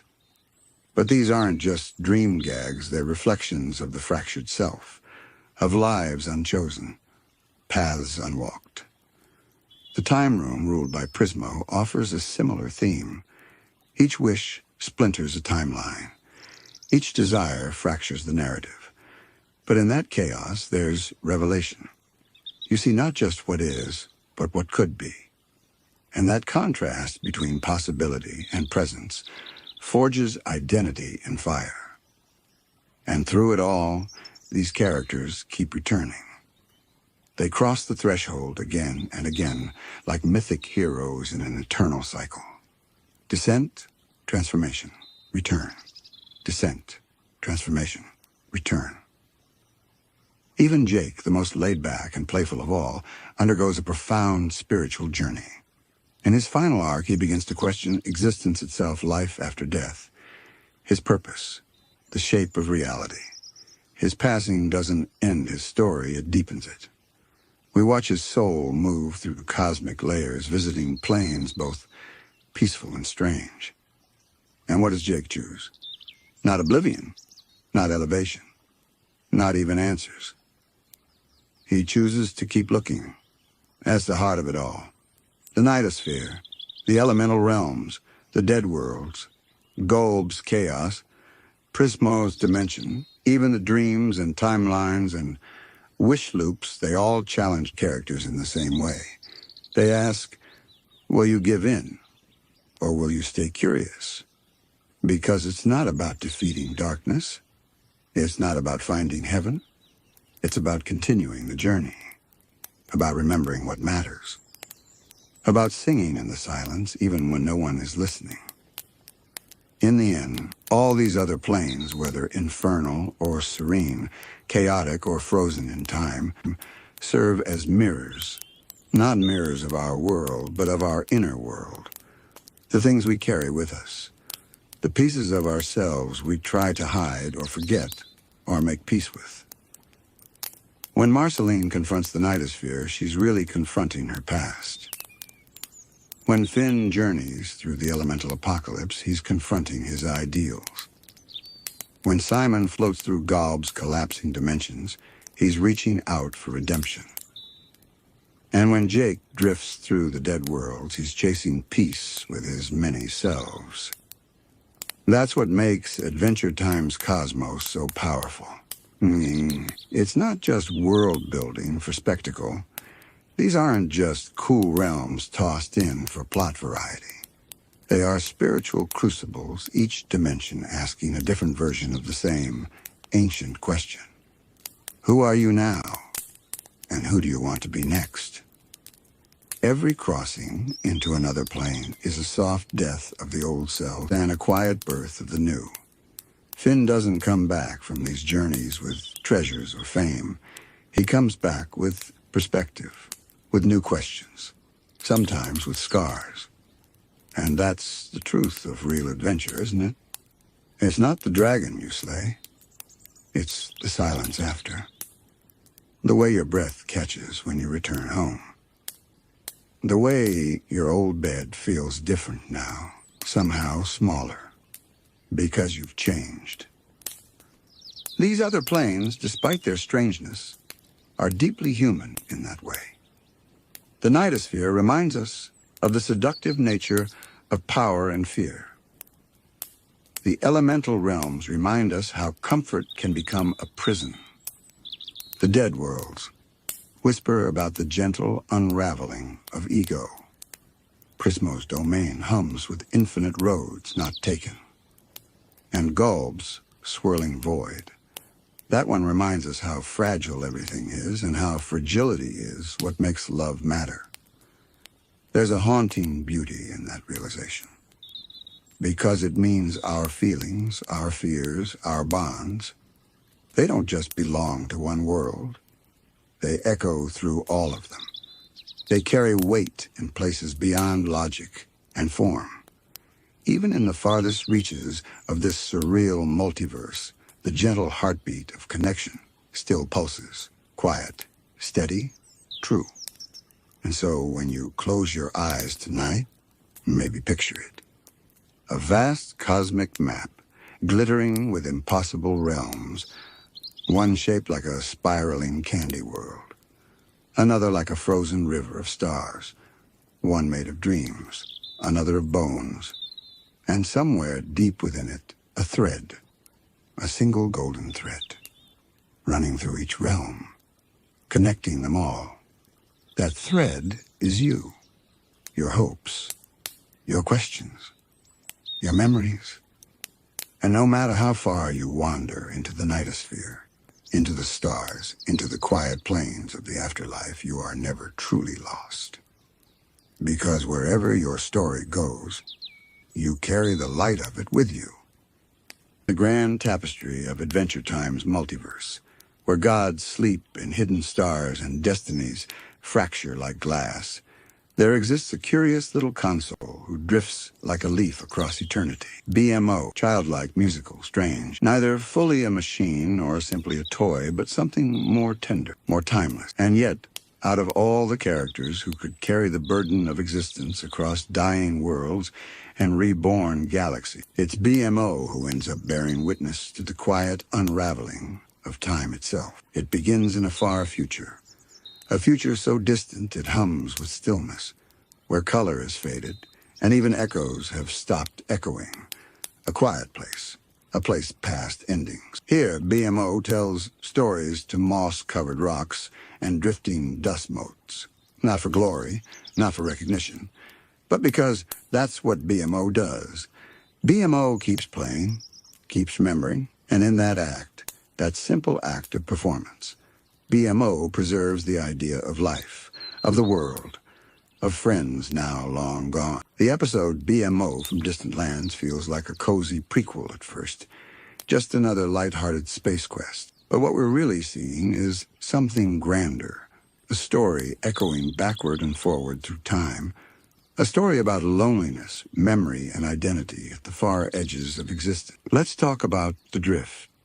Massive space station, floating like a skeleton in the void, filled with different species and fractured cultures. It's a vision of the future we rarely see in Adventure Time, sprawling, neon, and cluttered with strange life.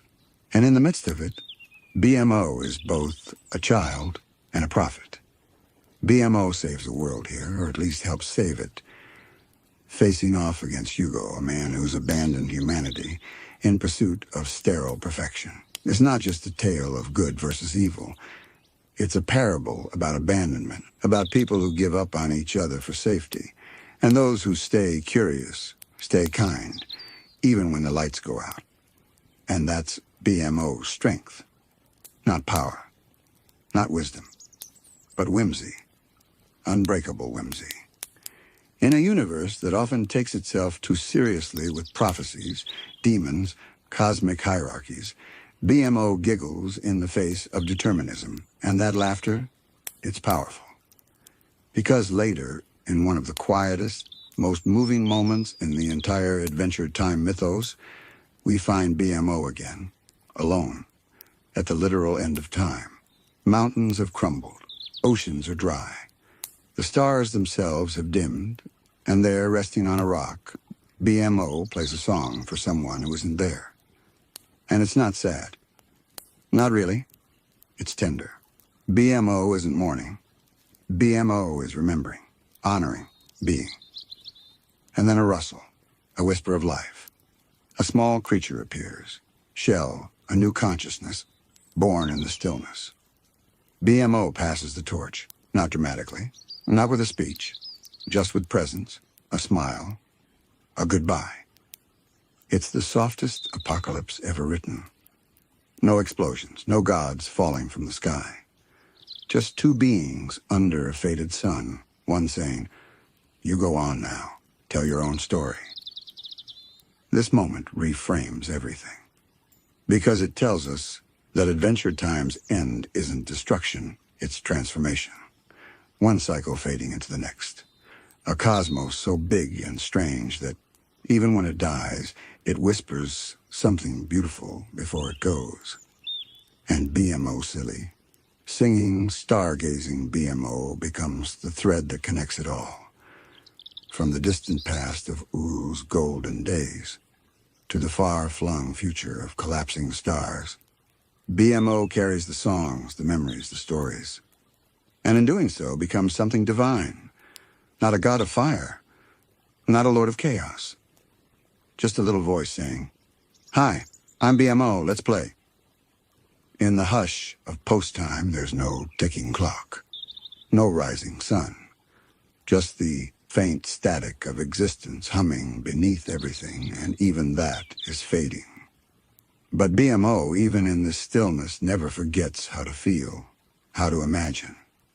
And this is where BMO becomes more than circuitry, more than coding, more than even the roles assigned: musician, friend, guardian, wanderer. BMO becomes something eternal as storyteller. And storytelling, in the Adventure Time universe, is not a pastime. It's creation itself. Because every story shared keeps the world a little more alive. Every silly anecdote, every quiet lullaby, keeps chaos at bay just a bit longer. And BMO singing softly to the end of the world is performing a kind of cosmic resistance, a gentle defiance against the void. Let's rewind, though, back to the drift. Back to BMO's space-bound adventure with Y5, a brave but insecure teenage rabbit, in a crumbling ecosystem of selfishness and fear. It's no accident that BMO's influence pulls her away from that path, because that's what BMO does to everyone. BMO believes in them. There's no calculation, no strategy.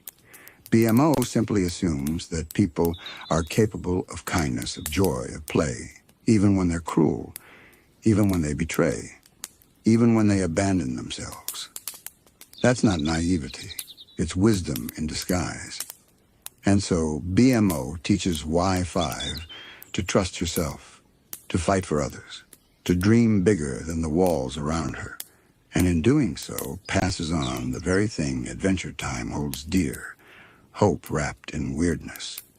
Later in this far future timeline, as more characters fade into myth and memory, we begin to realize something subtle, something beautiful. BMO is not simply a leftover, not an accident of time. BMO is a guardian of culture, the final librarian, the last stand-up comic, the traveling bard with no audience but the stars.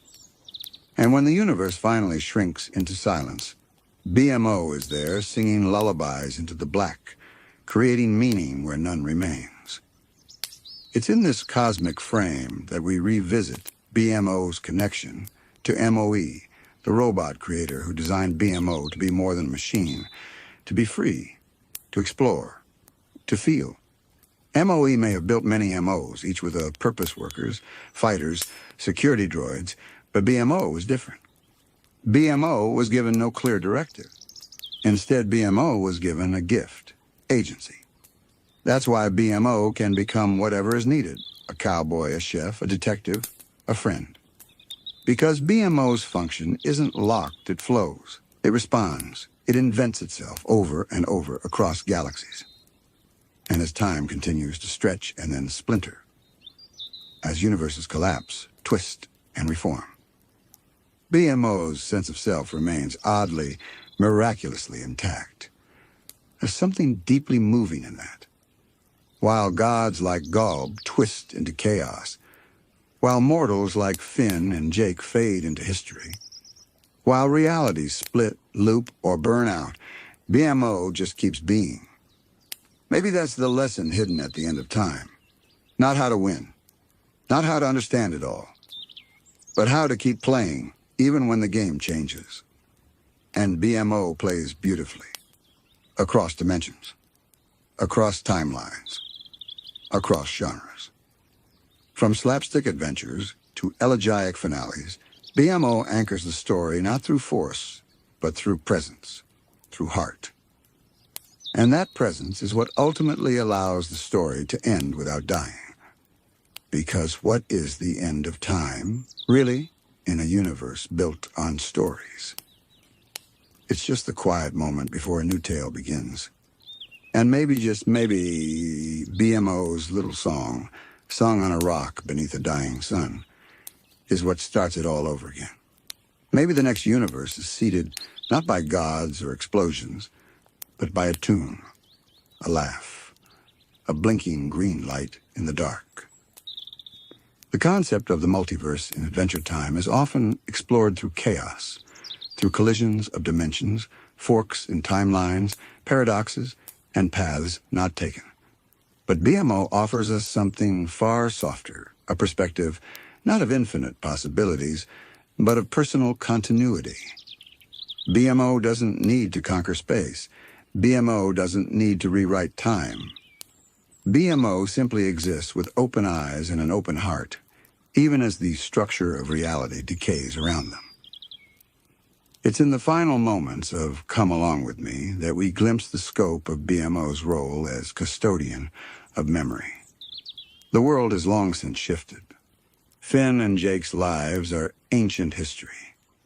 The land of Ooh is no longer recognizable, but BMO is still there, retelling stories, remembering names, singing melodies older than mountains. We're introduced to Shell, the curious little robot-like being created in this distant future.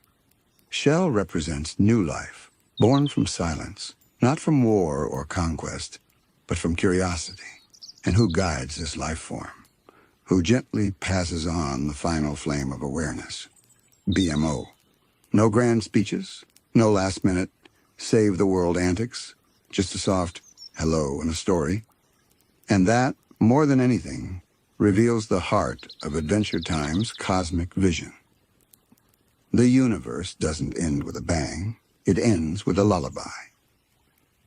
The lullaby becomes a motif, an idea that carries over and echoes through all multiverses.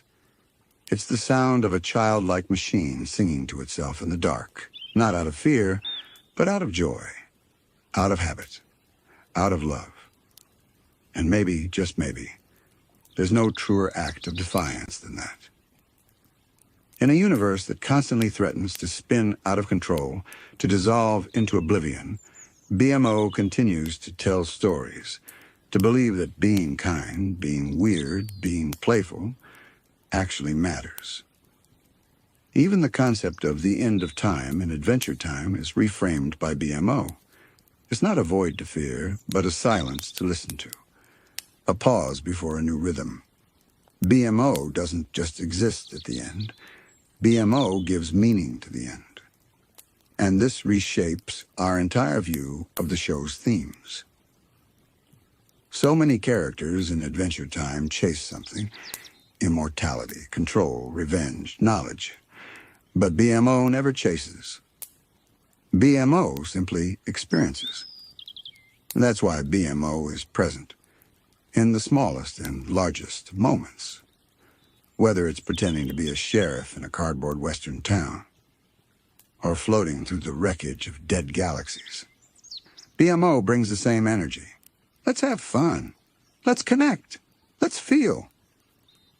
That's what makes BMO a perfect narrator for the end of time. Because BMO's story isn't just survival. It's recreation. When all things fall away, politics, power, planets, what's left? Songs, laughs, stories told to rocks. And that is enough. In the final image of BMO's story, they fade into legend. Their circuits may stop. Their stories may end. But the echo continues. Because Shell goes on. The universe begins again. And somewhere, even if only symbolically, a little voice whispers in the dark, "Who wants to play video games?" The multiverse is vast. The end of time is unknowable. But in the heart of all of it is a little green light, blinking, softly singing, smiling at the stars. And we, the audience, are left not with fear, but with warmth. Because Adventure Time doesn't tell us that endings are final. It tells us that endings are beginnings. That every goodbye holds the seed of a new hello. And no one understands that better than BMO. So as we close this segment and drift once again into the unknown, we carry with us a reminder: be playful, be weird, be kind. And if you ever find yourself lost in time or space, unsure of what to do next, just do what BMO would do. Tell a story, sing a song, keep going. And so as our multiversal journey draws to a close, we drift quietly away from BMO's last melody, past stars long extinguished, past stories once told, into a space where dreams begin anew. Adventure Time has always been more than a cartoon. It's a universe where imagination bends reality, where endings are just new roads in disguise, and where even the smallest voice, like BMO's, can echo across time itself. If you've enjoyed this sleepy journey through the cosmos and the gentle chaos of Ooh's infinite realities, we'd love for you to stick around. There's always more to explore, more tales to unravel, and more wonder to drift off to. So if you'd like to support this channel and help us keep making stories to fall asleep to, tap the like button. Subscribe for more dream-fueled adventures. And if you feel like it, share this video with a fellow wanderer who needs a little comfort at the end of a long day. Until next time, sleep well, dream softly, and remember, everything small is just a piece of something big. And the story? The story always continues.